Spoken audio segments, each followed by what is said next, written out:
Hello everybody and welcome to episode 3 of the Greatest Graphic Novel Guide. I'm your host Rory Bailey, and this week I'm going to be talking about Redmoon by Mina Hwang.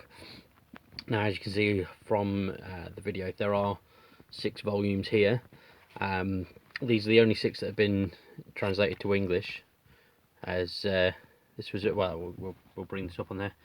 This was originally published in the 80s and such, and only 6 were translated, which is a shame because it's a really good story.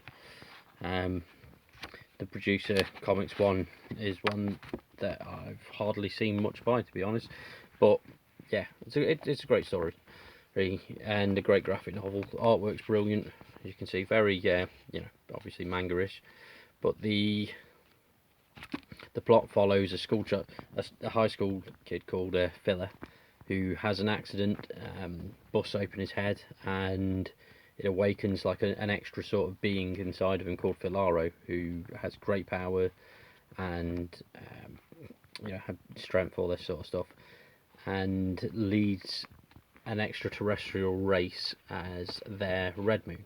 So he's the titular Redmoon, and as you can see from some of these covers, there are no end of other sort of characters that are trying to awaken him.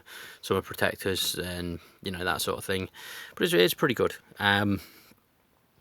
Annoyingly, there's a major cliffhanger with volume 5, and then volume 6 is sort of like a prequel to everything, and because nothing else got translated, I've no idea how it actually turned out, which is a shame.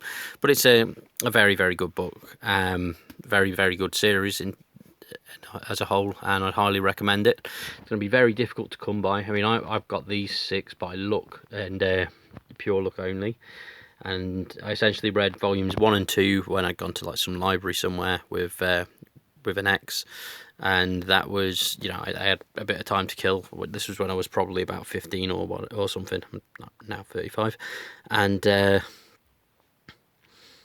and read the first 2, thought they were great, and then never saw them in the comic shop or anything. Looked out from quite a bit, and then I went to Amsterdam for a weekend and found all 6 volumes for like the equivalent of about £3 each. So I've had these since I was 18, and I bought them in Amsterdam. So fun times.